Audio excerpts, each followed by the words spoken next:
Welcome to the Meria Heller Show, on the net since 2000 and still going strong. If you feel like you're not getting the real news, if you feel like you're not connected spiritually, you have found your home.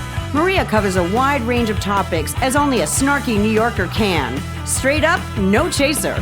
No censorship, no corporate sponsors, thus true freedom of speech.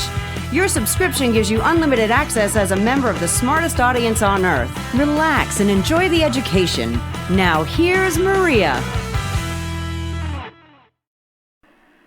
Good morning, world. Meria here, alive and kicking. Welcome to Hell and High Water with myself and Chuck Ochelli. If you're not familiar with Chuck's work, get over to Ochelli.com. One of the last few remaining patriotic voices to tell you the truth. And believe me, I've seen many come and go in the 20 years of doing the show, and I question my own sanity for still doing it. So good morning, Chuck. Oh, good morning, Mom. You know, it is lots of hell and high water in this place we used to call America. Man, it doesn't seem to stop either.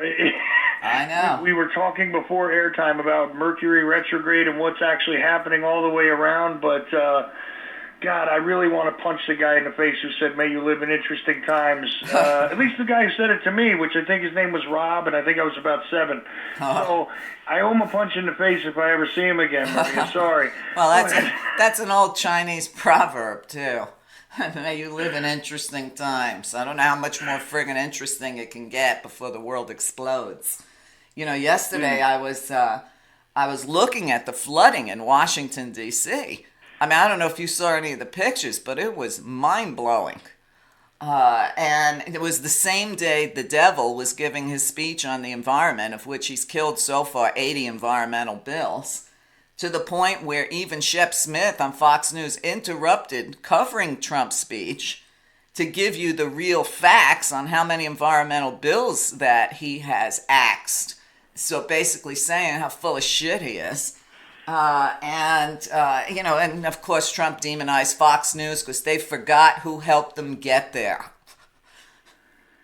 Well, you know, it's really bizarre actually to watch this guy make this statement as if he is somehow caring about the environment when we know exactly what the record is. We know who he puts in charge of the agencies. We know what types of policies have been enacted. And I'm not saying that anybody's really been a great friend to the environment over the years, believe me, but this guy blatantly just doesn't care what happens, right, so long as a buck gets made by the right people. And of course, you know, nobody bothers to notice that that's mostly the very same, what they used to call fossil fuel, but let's be honest about it. I mean, we're talking about, oil, gas, coal, all that crap that you dig out of the ground that does other damage. This is who he serves rather well. Oh, yeah. Well, did you see that Mr. Klein, who was referred to as King Cole, died in a helicopter crash this week? I think it was right on the 4th of July. And he was known for being a nasty, selfish pig. Listen, I didn't shed one tear. And I'm like, one down, many to go. I mean, but here we have an administration literally run by rapists, muggers, and thieves. And they're enablers. Don't forget they're enablers because, right. Might as well include them as well. Well, I Justin, guess that covers everybody. What'd you think about Justin Amish quitting the Republican Party on the 4th of July and becoming an independent? Because he said both parties basically, what we've been saying, both parties are for the rich. Well, yeah, it's interesting to hear a guy actually speak the truth out there. It makes me wonder how long he's going to keep breathing. Right. But, he also said that a lot of Republicans secretly agreed with him and complimented him on it. So what's their problem? Why are they so afraid to literally do their job or walk away? Well, look, they're running the blockade, all right? And they're running the blockade to protect their R because they know one thing. If the will of the people is truly actually represented, these people are not in power anymore. It's that simple. The majority of the Democrats, it's the same thing, quite frankly. As liberal as you and I may be emotionally or socially on many levels, these people have gone to ridiculous extents to not represent the people they're allegedly representing, right? They represent So who quite pays frankly, them. Right.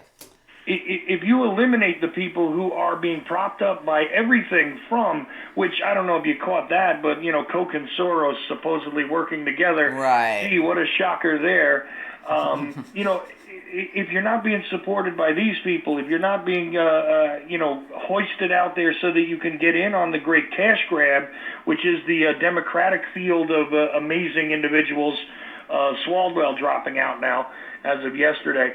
But if you're not involved in the cash grab in one way or another, you're not going to really be in power if the people know what's going on, if Right. the system is not jury-rigged and manipulated and hijacked the way it is.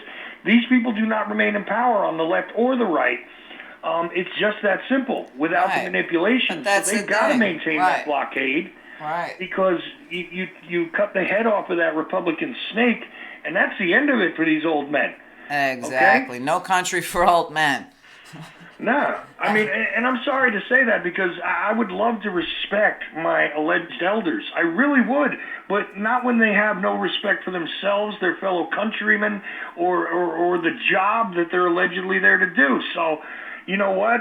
Call me an ageist. I love anybody, no matter what age they are, but when you're old enough to know better, I've got an extra bit of disdain for you. I'm sorry. Well, this is the problem. We have to get rid of these old white men in office. And I think their number one thing, and you could disagree or not, Chuck, I think what we're seeing is what I covered on my show, I want to say 5 years ago, when I was reporting on the fact that within a few years, the minorities would be the majority and that white would be the minority, which it already is in Texas. And then you hear shrinks talk about white extinction anxiety, which I think is behind the anti-abortion crowd. Only, of course, they don't want white women having abortions.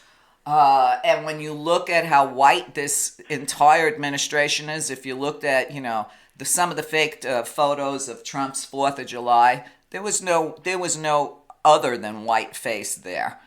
This morning I was reading a little tidbit from Michelle Obama, I guess from some other book. There's so many books coming out, where she said how odd she felt at Trump's inauguration because there were no other people of color.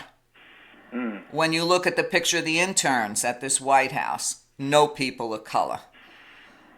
So when does the whole of America decide that we don't want to be ruled like apartheid Africa, and we don't want to be ruled by the minority of old white men who comes from a long line of slave owners like Mitch McConnell?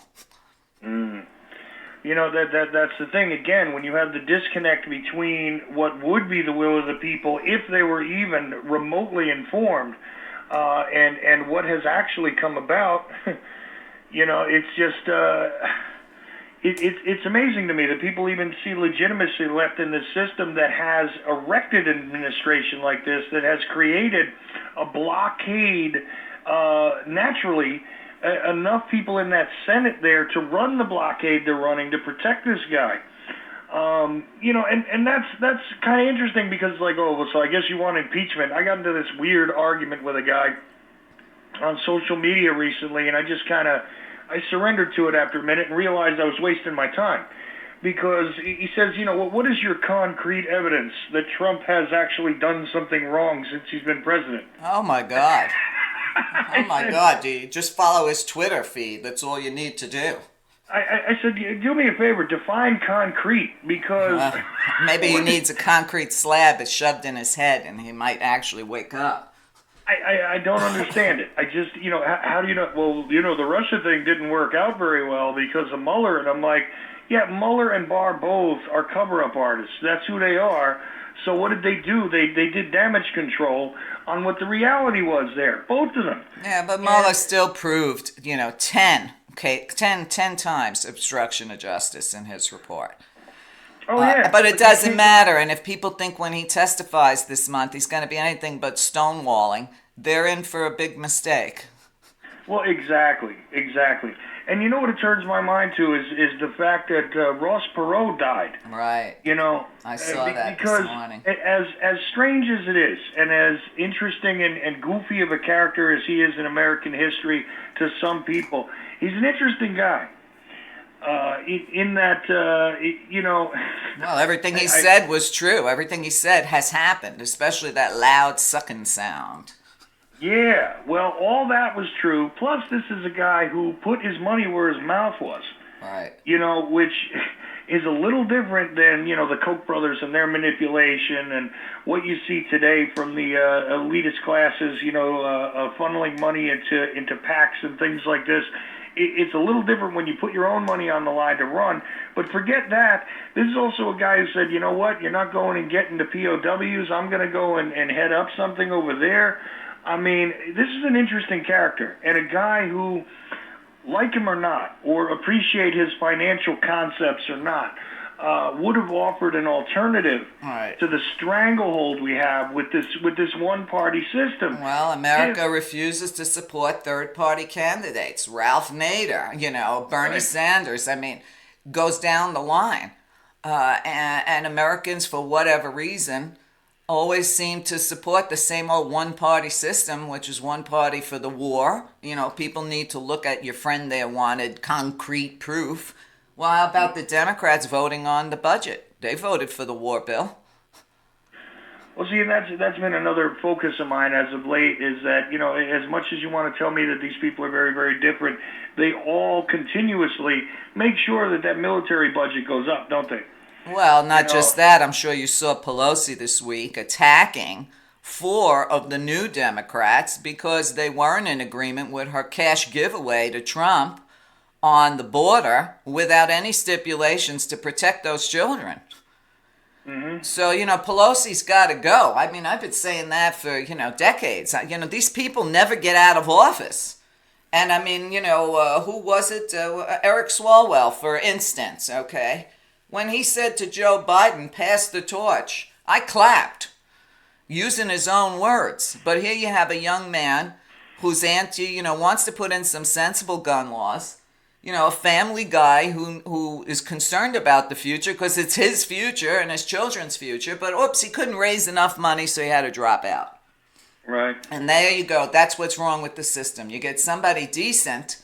And, you know, if they're, you know, all I see every day is who raised how much money this day, who raised more money. So we're really voting for whoever has the most money, whether it's private money or whether it's Citizens United money. Yeah, you got it. And you know, it's like this weird sort of virtual reality game of Monopoly, you know, so except there's 20 pieces moving on the Democratic board. So whoever can collect the most, regardless of what the house is actually worth or anything else, at the end of the day, you know, if you can empty the bank enough, it's fine. You get to keep playing. Well, I think I told you years ago when I was living in Scottsdale, I was approached by the Democratic Party because they had seen, I guess, some of my writings that were in the newspaper or whatever. I don't even remember anymore. It was so long ago. And they came to my house and they knocked on my door and they asked me to run for office. And I said, well, what office? What department? You know what I mean? Anything you want. I said, what? I was like, you talking about for Congress? You talking about the House? I mean, anything you want. And they said, they hand me two big loose leaves, okay? And they tell me to read through this over the weekend and they would get back to me. I don't know. Did I ever tell you this story before? No, I don't recall. Oh, okay. Because I know my granddaughter sometimes tells me, Grandma, you're so repetitive sometimes. I said, well, why don't you stop me if I already said it? She said, because I like hearing it over and over. So, anyway, I go through these books, Chuck, right? And I was in the middle of it. I was doing radio, okay? I was doing terrestrial radio. And now it hit me why they found me. And I'm going through these books, Chuck. All the books are about is how to raise money, a list of all the different businesses, agriculture, etc., that I would have to speak in front of to ask for money, how to dress on TV, what colors to wear, what colors not to wear. There was nothing in these two giant loose leaves about a platform. Okay? They come back to me at the end of the weekend, and I said to them, number one, because they said the first thing you got to do is raise $1 million. Okay? And all I could think of was the movie The Jerk with Steve Martin. Okay? How to be a millionaire. First, you get $1 million. Anyway, when I said, and I told them, I said, the list of these businesses and agricultural, farmers, this and that you want me to ask for money are all the businesses I rip on my show. I said, listen, I would love to speak in front of those groups, but they won't be giving me any money on the way out the door. And I said, what about my platform? You have nothing in here of what I would stand for, what I would do, or whatever. I said, this is all about TV and raising money. And I said to them, you got the wrong girl. And that was that. So you got to think, if that happened to me on a local level, imagine trying to run for a higher office, the shit that you're supposed to do. Well, they get a hold of people that mean well in a lot of cases, right? Or that have a platform and just seem to have a bit of charisma to them. And that's what they went for with you, is you had a personality. You obviously had a strong personality on the radio. I guarantee whether it was 20 years or 20 minutes ago, you had a strong personality on the radio. Okay? So the fact is, they heard that and they said, well, we could use that. But it's a game. Of course, it was ridiculous. It was ridiculous. Where's what we're going to accomplish? Where's what we're going to change? Where's what we're going to strengthen because it's actually working? I mean, is there anything that works? I don't know, but where is the agenda that you guys have in mind? Even nothing. Doesn't matter. You got to look good. Right. There was nothing about that, And I think about Jack, Jack Blood, when he was producing my show on the radio. At one point I got so disgusted with the owners of the station, I said, I'm out of here, and Jack is like, you can't leave. You're the only one bringing in listeners. Okay. But eventually I had it with the owners, and they were two Italians, and I don't need to tell you the names I called them, one Italian to the other. And I blew out of there. And it just happened that the next day I met this kid who was going to start up internet radio. And said, you want to try it? And I said, yeah, I'll try it for a couple of months. And that was the rest of that 20 years later. But the rest is history. And the rest is her story. I want to go back and make a little correction on what we started out talking about, which was the environment, because you did say no one ever does anything or did anything about the environment. And that's not true, okay? Even though I didn't agree with some of the funding, Obama did try to do some things for the environment, and I covered the good, the bad, the ugly about him, but God, I wish he was president now. I would be like, I feel like I was on vacation. But, he did join the Paris Accord. He did promote solar energy, which now alternative energy is actually cheaper now in the United States than fossil fuel. First thing Trump did, he came in and he put tariffs against the solar panel industry to try to stop that, because he's working for the fossil fuels, because he is a fossil. There were different things he put in place with automakers as far as their emissions. And now when Trump reversed that, the automakers are angry at Trump because they said, this is a bad idea. We're going to lose money. Why would we go back to, more polluting cars? I think about people like Dennis Kucinich. There were always been people and, always out there for the environment, which is, of course, what I've been doing since the 1980s, long before I tripped into radio. I was out there like a psycho environmentalist, trying to warn people what was coming. On a spiritual level, Chuck, back in those days when I'm sure you weren't really paying attention because you're such a young man, but back in those days, the environment was a big topic, and it was a big topic everywhere. But on a spiritual level, the New Age community, of which there's nothing new, and, it's just another, catch-all for people that didn't get sucked into religion, another invention of the CIA. The New Age was convincing everybody about what they called the earth changes. I don't know if you're familiar with that. Yes, I actually am. See, now it's interesting because I started a spiritual journey a little earlier than I did a political one or anything else, right? So I got exposed to a lot of what you might call alternative spiritual ideas as a young man, and purposely. And yeah, I do recall this idea that we needed to just get involved with the changes in the earth, and we could actually affect them collectively. And there was, a lot of stuff like that during that time period. Now, I want to say something about the Obama thing really quickly, though. As much as you're right about all the stuff you just brought up, I got one word for you, and it's fracking. Well, really, I know. And look at all the earthquakes from the fracking, especially in Ohio. Yeah, but you see what I mean, where it's like, look, on balance, I get it. It's not all toxic all the time like we have now, but at the same time, it's not like Obama was an environmental hero all the way around either. No, of course not. Listen, he was limited, and you know it. Mitch McConnell immediately said when Obama got inaugurated, I'm going to block everything he does for the next 8 years. And he did. Oh, yeah. And they proceeded to do their very best. So the fact that he accomplished anything, quite frankly, is a miracle of Jesus. Well, think back to Jimmy Carter, okay? Jimmy There's Carter was, Jimmy Carter got elected, and he thought he was going to be able to do whatever he wanted. But then the powers that be, they picked his entire cabinet. He had no say in his cabinet. When he put solar panels on the roof of the White House, what was the first thing the next asshole that came in did? He took them down. Oh, yeah. Okay, and I got to tell you, at 93 years old, Jimmy Carter saying that Trump is an illegitimate president, I love him even more. But I mean, they set up Jimmy Carter. They set him up with that bullshit with Iran when Reagan wanted that election, and Bush made sure those detainees were not released until after, even though Carter had already secured that. I mean, people have to understand, then they filled his cabinet with the Council on Foreign Relations people. That guy also had his hands tied, but not as bad and openly as Obama. And now Mitch McConnell's doing the same thing to the 200 plus bills that the Democrats have passed. He's blocking every one of them. So, this is the way the world works. People have to understand that this country, our system doesn't work. How many years have I said, Chuck? This system needs an enema from top to bottom.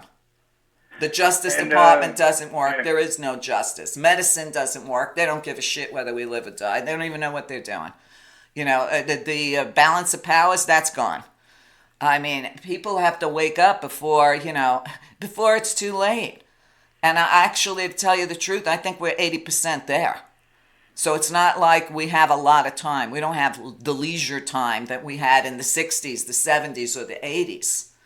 That's over. And when I look at the environment, from the earthquakes in California to the fires in Alaska, India, trees are exploding from the heat. The drought, a city of 3 million people, no water, India. The floods in D.C., the floods throughout the country. How can people not say climate change is real? I like to call it earth changes, because the planet's going to do whatever the hell she needs to do, whether we're in her way or not. Yeah, I think it was George Carlin said, eventually, if the planet wants to, it will shake us off like a bad case of fleas. Right. And you know what? Eventually, that is what will happen. That's what Sunbear, my teacher, used to say. He said, the earth, humans are like fleas on a dog's back, and when the dog gets ready, she's going to shake those fleas off. Well, you never know. Carlin might have run into Sunbear at some point, or at least you never know. It's right. In some other form. One thing I do know is after he died, the truth came out that the FBI had quite a file on George Carlin. Right. And people don't realize that. People like you, people like me, we're targeted. Now that Trump lost another case, where the judges just said this week that Trump blocking and kicking people off his Twitter account is illegal and goes against free speech, and he has to put them back on as critics. I was thinking to myself, well, when do I get my account back? I had a sense that it was Trump trolls looking for people speaking against Trump that reported me and got my account permanently suspended. Oh, see, that's what I think the attempts to suck me into these really baseless debates are about. I think they're looking to create something out of a reaction I have if I, lose my temper a little bit online. Right, well, I know somebody reported me for another 30-day ban on Facebook, and I know that was Israeli trolls because it was the story about Israel pushing the United States into World War III, and it's still at the top of my page because I can't post anything else. So well, look, let's not forget that those are the same people. right. Because, Well, you don't know if they're the Russian trolls, you don't know if they're the Israeli trolls or the Trump trolls and the fake website American trolls. I mean, it's all the same team. I know think, what I'm saying? yeah, I think what they're going to end up doing is completely destroy social media. It'll be gone. No one's going to want to use it. Listen, young people don't use it at all. Well, no, they go through very brief time periods where they utilize different things. They never seem to stick in one place, and these guys with these intellectual property lockdowns on the way they conduct business online are having a hell of a time trying to figure out how to net the young people market, aren't they? But they can't because, listen, for whatever reason, between my grandchildren and some of my young students, I got a lot of people from 18 to 25 in my sphere, we'll call it. And I watch them. They either are playing games on their phones or they text each other. They don't use social media. Right, like I said. So they must be, obviously, they're a whole lot smarter than we are. No, and I understand. You know what the trap is, though, and the unfortunate thing as to why you're still banned on Twitter, and it's ridiculous. And there's no way of fighting, and I don't really care. Listen, without Twitter and Facebook in my life, I'm happier. I have much more time to do whatever I want to do during the day, so I have less stress. Facebook is like, if you want to be stressed out and have your stomach turn within 5 minutes, look at your news feed on Facebook. But what I am doing while I'm banned is I'm reporting people on Facebook. I'm going to do that now. I'm reporting the fake news. I'm reporting the haters. I'm reporting anything that smells like a troll. And it's easy to do. Okay, so I'm like, you know what? You want to play? Let's go.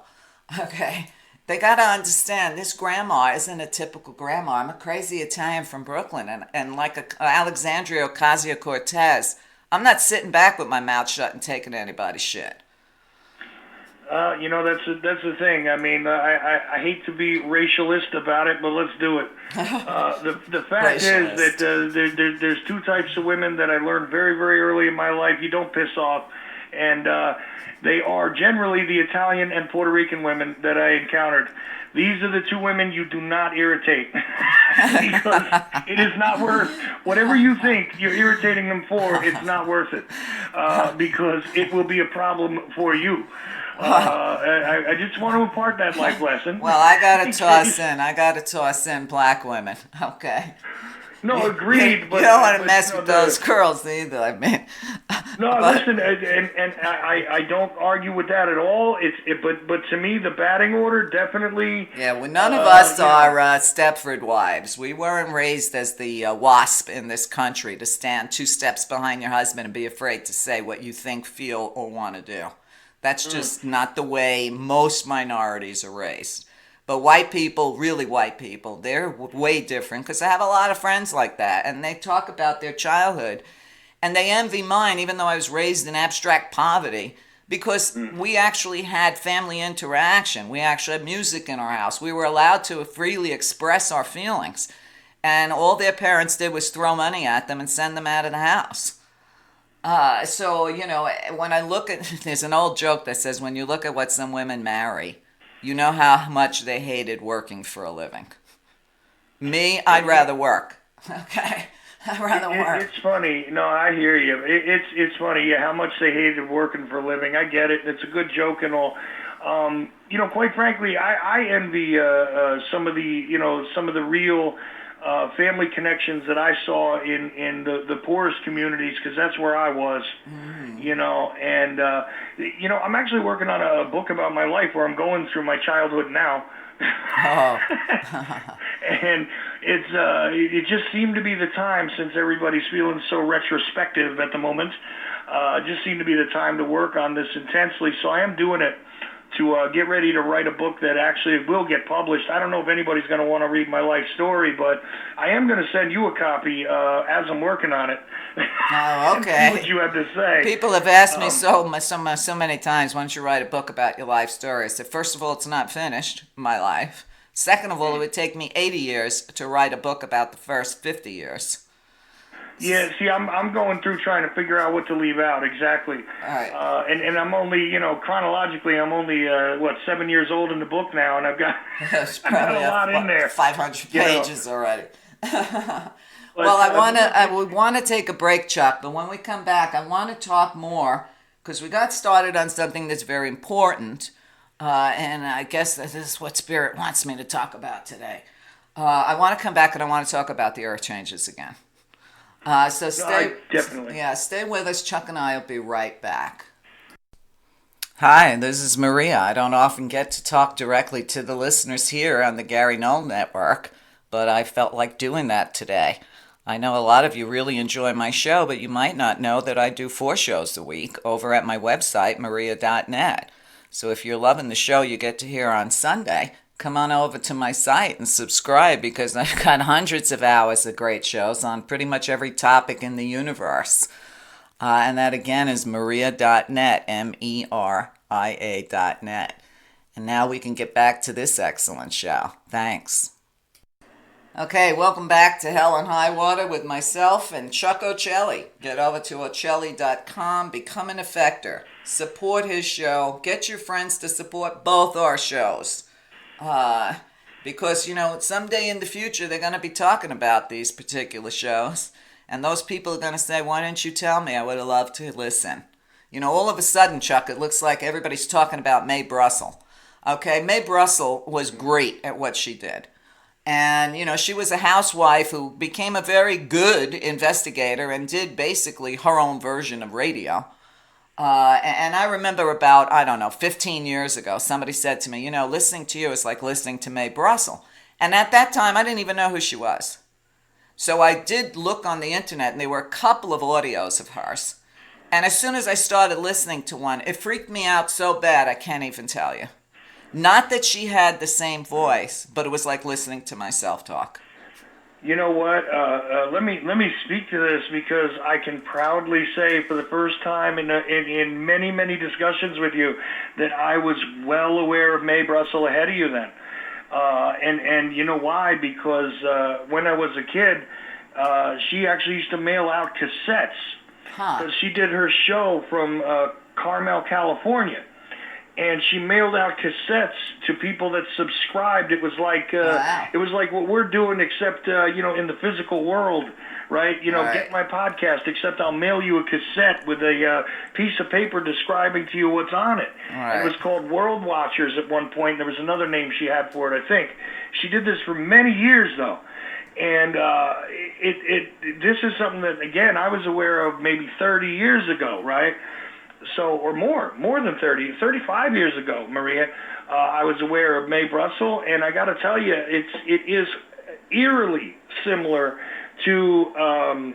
You're not even talking about the same subjects all the time, and it's not a matter of the subject matter, but the way that she breaks things down. It's in a different accent. Right. She's clearly not an Italian woman, but she's clearly a woman of her own. You know what I'm saying? Right. Of her own personality, of her own headspace, where she's coming at things. And I'm not saying that she was even entirely accurate about everything.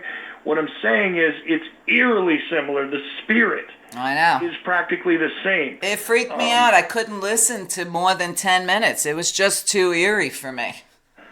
Believe it or not, I had on Dave Emery on my show not too long ago, and he worked with her. He knew her very well, and again, she was only broadcasting California. Mm-hmm. All right, Right. but people trading these tapes, she got to be known everywhere. And today, actually, if you look, you can find a complete archive of her work and all that kind of stuff now. And it is amazing. She did over 800 shows. 800. From Yeah, from just that little studio in Carmel, California.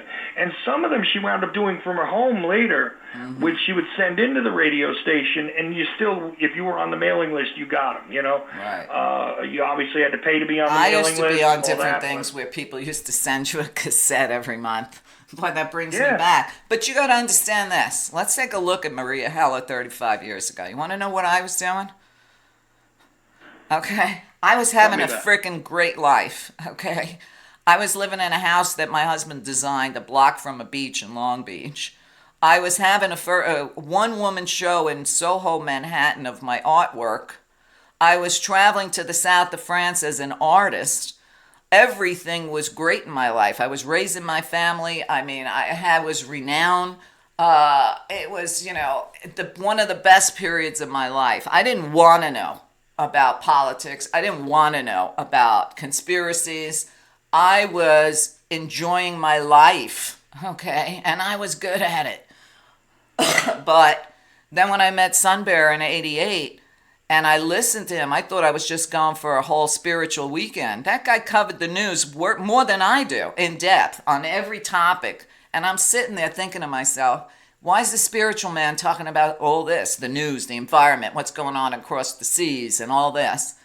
But then I realized that in order to be a true spiritual person, you have to know everything that's going on. So I had to back into all this information that, like most Americans, I never wanted to know in order to be on the radio. So, man, my life was great. The last thing I gave a crap about was what's happening in politics, because I was traveling the world. I was a successful artist. I was just beginning to develop my spiritual practice. I had a great family. I had a beautiful home. Everything was humming along. And then the voice said, time to learn about politics. And actually, it didn't turn for me until George W. Bush ran for office. And at that point, I knew I had to back into all that, because I knew what an enemy of the environment he would be. And that the environment was on a ticking clock and we were running out of time. Well, I could tell you that I was happy as an artist, too, except I was a musician. Right, and you started, okay, where you found Sunbear in '88. This is where my journey as an artist began. Right. Right, and at that time, same thing, where it's like, look, the politics are not really the important thing. Sure, I did a few political things, but they were vaguely political. Like I was one of the first heavy metal artists to do like a Life Beat concert. Which nobody knows what I'm talking about nowadays, but it was to raise money for AIDS research, right? Stuff like that you could consider political that I did. But other than that, I mean, I wasn't involved. I didn't want to know. And I just wanted to craft my thing and to travel. And, the unique thing was I wasn't doing well financially, really, but what I was able to do is anywhere I landed, whether I went to Canada or I went to South America, or, I went to other states in the Union and lived there temporarily, whatever, touring, again, without fame or anything, but everywhere I went, I could make a living. Right. And that was the most wonderful time for me spiritually, right. doing that. But what happens is a couple of years later, after, I have a child born just before 9/11. And I got really shook by what happened. And 9/11 goes on, and then the Iraq War goes on, and I'm realizing that I'm looking at the repeat of the thing that wounded my generation. In my mind, it was a repeated wound. It was going to be another Vietnam. Right. It was going to be more veterans that were going to come home damaged, and nobody's going to care. It's 19 years of an illegal war. 19 years based on lies. It's worse than Vietnam. Right, but to me, at that time, in the early 2000s, right. It was like, you got to be kidding me. So the whole time, what's seeping into my brain is my JFK research, which I did, as a hobby, basically. And all that stuff culminating together, finally, it's just like, look, at some point, you've got to use your voice, if you know how to raise it, to do something. Right. And so you got the call a little earlier than me on that, but I did beat you to the Mae Brussel punch. Well, So- there you did. There you did. So when somebody first posited that to me so many years ago, I was like, who? And then I went looking for her. And then I was like I said, I was totally freaked out. And I said, okay, I can't be her reincarnated because there's not that much time between when she died and I was born. But it's that same spirit. And when I So look she was at... doing that. Yeah, she was doing her show into the 80s. Right. She had covered the attempted assassination of Reagan when it happened. So no, it's not you being reincarnated from her. However, it is a possibility you guys were sisters somewhere in another time. It could be sisters from another mister. But when people say to me, why'd you stop doing your art? I consider what I do on my show my art. Artists are not limited to one modality. There's so much out there that we can play with. I'm a published author, did that. I was a celebrated painter, did that. I can't keep doing something once I succeed at it. But for whatever reason, when the directive came in to take my show in the political and environmental direction, I had to do it. And I didn't want to do it, but I did it. Yeah, I've tried to explain this to people that what I do now, because they say, well, how is it you can, aren't you frustrated as an artist? And I say, well, no, because quite honestly, I was always a lyricist, and this actually is a logical progression. Mm-hmm. I get to not sing to you for 7 minutes, right? Right. I get to sing to you for 2 hours, and every word that I put out there, everybody I bring onto a show, every point I attempt to make, this is me sculpting a mental picture for somebody. And how can you not call this art?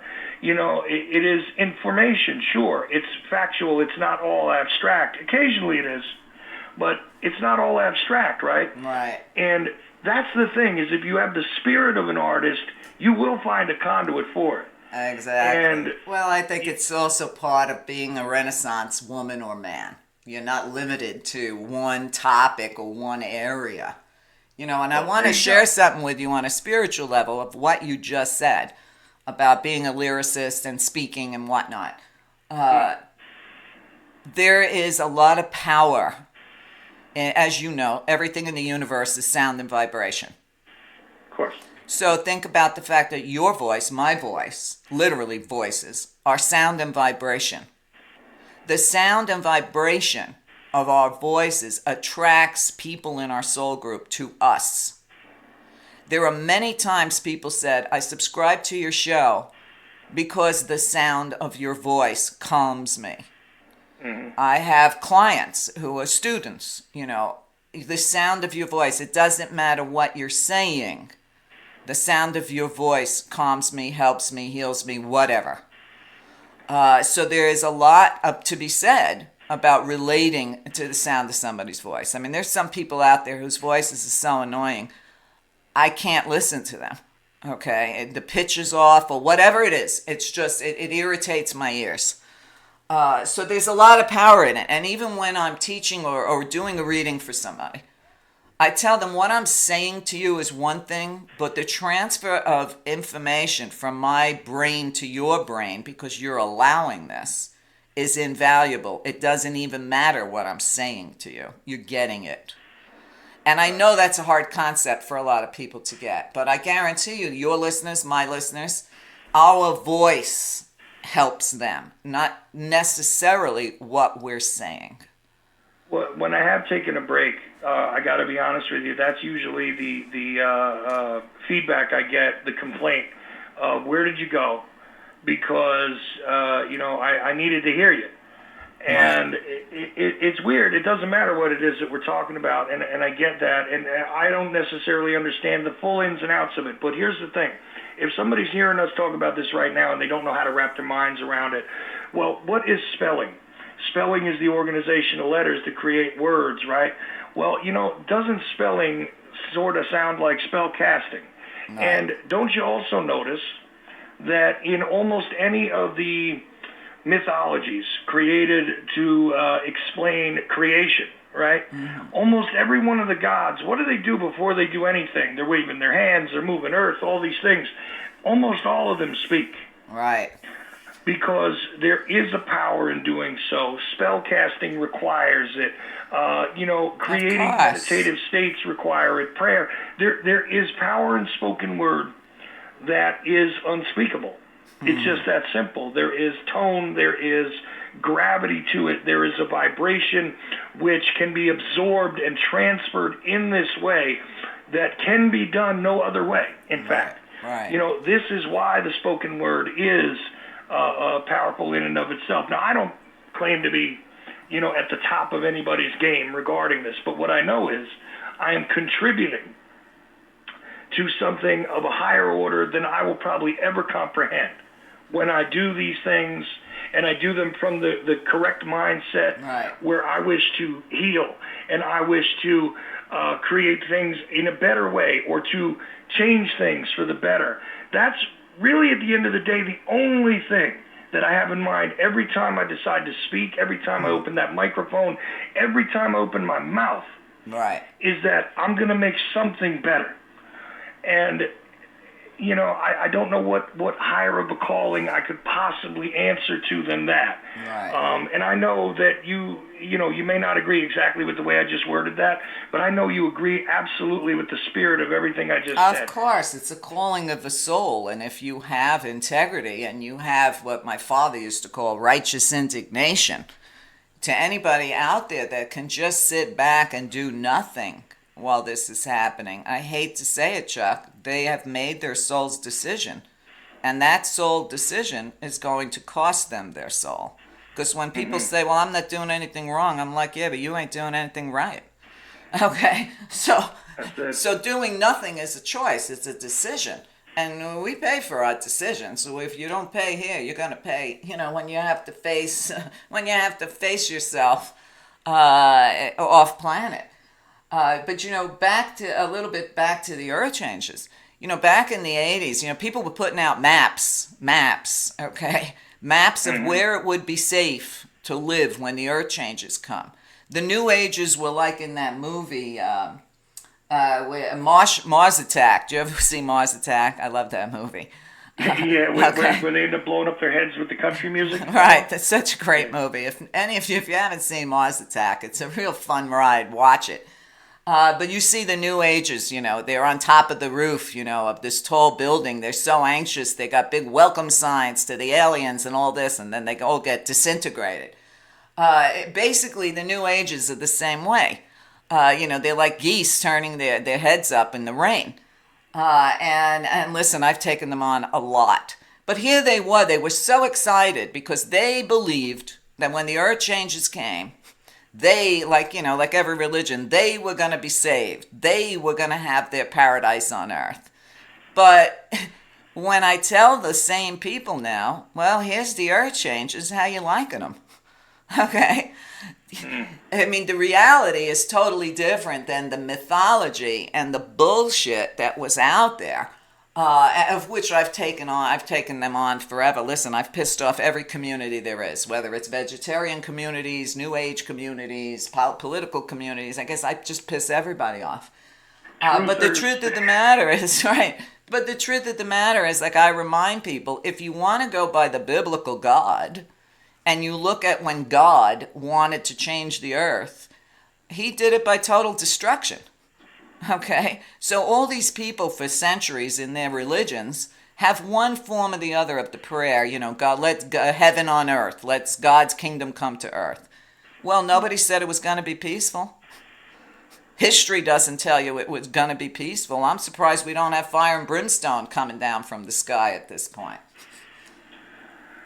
Well, and they also forget that kingdoms are for animals, and, the animal kingdom does what it does. It's not always pleasant. There's a lot of things that happen there that you might object to if you had the chance. Okay? So, the God's kingdom that they're looking for, I don't know if I want to be subject to their God's kingdom. I know. Leave me out of that. That's what I say. Just leave me out of that. I don't want to be in your zoo. It's been proven, even though mostly Republicans, they discount science. But it's been proven that the earth goes through cycles. It's been proven that Gaia is a living organism. We are on a living organism spinning through space, okay? This organism has a right to go through her menopause, and she doesn't care if we're in her way. But humans have destroyed their own web of life out of ignorance and greed to make it worse for humans. But unfortunately, we're losing a lot of animals and a lot of species because of our ignorance and our, or we could, the earth is just here for us to take. Right. So listen, we are. You started the show with "May you live in interesting times." Well, I don't think that there's been a time more interesting than the one we're in right now, or we wouldn't have volunteered to be here. That is the key. Look, also remember, I always try and keep in mind I'm merely visiting. This is a very temporary situation. Everything is. That I am just here to experience this. And again, I feel it incumbent upon me, and I hope that others do as well, to try and just take that very simple thing that they used to tell us as kids, when they were trying to keep us in order. Try and leave things a little better than the way you found them. All right. This should be the very, very simple edict that everybody carries with them, regardless of whether it's encountering a person, a place, a thing, an animal, a creature of any type. Why is it that we don't take upon ourselves this attitude more often? Maybe I'm missing the boat here. Maybe there's a lot more people, but it seems as though it's a rare breed that does that, Meria. What can I say? Listen, on the plus side, and I can say this probably till the day I die, one thing my long-term listeners love about me, they said, for 20 years, you're always consistent. You never change. And I said that's because there's only one truth. And if you come from truth, it can't change. You're not flip-flopping. You're not saying maybe this, maybe that. But, we're living in interesting times for sure. But I've always said two things, Chuck. Number one, it only takes 1% to change the world. Number two, the world has only ever been changed by artists, musicians, and poets. I haven't seen it any different, in the 60s, what really got the anti-war movement going before they were, indoctrinated by phonies like Timothy Leary, who was the CIA asset? It was the music, okay? It was the music. It was the protest. It was the Flower Power kids. It was anti-war everything. Where are those songs? Where are those people today? Nobody even knows that we're still in Afghanistan and Iraq. Do we have time for a quick nod to that time period, an iconic thing that I want to bring up real fast here? Sure, you got 2 minutes. Okay, let me do it in short form. A lot of people know Jimi Hendrix for having played the Star Spangled Banner on stage, right? Uh-huh. And some people find that really curious, considering the fact that he had actually served in Vietnam, and maybe he was just showing his patriotism and all that. But if you pay very close attention to the way he did it, you can hear him simulating the sounds of war. Mm-hmm. You can hear him simulating children screaming. You can hear explosions in the feedback. Right. Him, making it part of that anthem, which it does belong within it when you consider it. And that's one of those things that's remarkable. It's carried on as one of those, hey, look, Hendrix played the Star Spangled Banner, and some people have even criticized it. It wasn't a very good version. I think it's one of the best versions ever. Right, and then they murdered him. And that's the thing. He had already released the 3 albums he was going to release. He was actually speaking, if you pay close attention to the way he did things and his lyrics and where he was going, to something a little greater than what was at the time. Right. And I know Hendrix is an easy artist to look at, but to me, this guy is the exemplar of what you just described. Right. And when he did that anthem, I brought it up on the 4th of July on my show, and I read a little thing about it, and I read the other 3 verses, by the way, to the anthem, which tell you a slightly different story than you're used to hearing. Absolutely. But there's a reality there that only artists who are truly inspired can present to you. Of course, I heard all the sarcasm in that song. I heard all of that. And I heard it, pretty much at the time it was live music. But, I did quickly mention that he was murdered. So for people that might be new to the show, you want to go in and listen to the interviews on Drugs as Weapons Against Us. I think that's a book by John Potash. I can't remember for sure, but I'm pretty sure that's John's. And get educated. Anybody that came out for peace in those days was murdered. And I had to live through all those murders in my young, early formative years, which was not pleasant, from the time I was a late teenager to, maybe turning 30. I saw all my heroes blown away. Anyway, Chuck. A decade of decapitation. Right. A decade of decapitation from 1963 to 1973, where artists, leaders, anybody who was going in a direction other than the establishment was absolutely murdered. Some of them cold in broad daylight, like JFK. Some of them very obviously, like Medgar Evers, who died before JFK. But even artists altogether needed to be eliminated because anything other than the cult of death had to be eliminated as an option to the public. That's right. Absolutely true. Well, my generation did that, and now this younger generation who really discounts all the norms of this wacky world, it's up to them, and I know so many of them are fabulous, so we have to support them as much as possible. Anyway, Chuck, we're out of time. I want to thank you for joining me. We'll do this again in 2 weeks. And still probably not cover everything we need to. No. We'll have to save the other stories for another day. It's okay. Look, I love you and thank you. You're very welcome. Take care. Bye, Chuck. Take care. Chuck Ochelli. Get over to Ochelli.com. You don't have to agree with everything we say. You don't have to listen to every show in my archives. You can pick and choose. But you do need to support people that are really dedicating their lives for you, for your children, for your grandchildren. Anyway, I know my listeners are doing that, so I want to thank you, and I'll see you guys next time. Thank you for listening and supporting The Meria Show. Tell others what you learned today. Knowledge becomes wisdom only when it's shared. Encourage others to subscribe today. www.meria.net. Often imitated, never duplicated. A world of information all in one place. www.meria.net.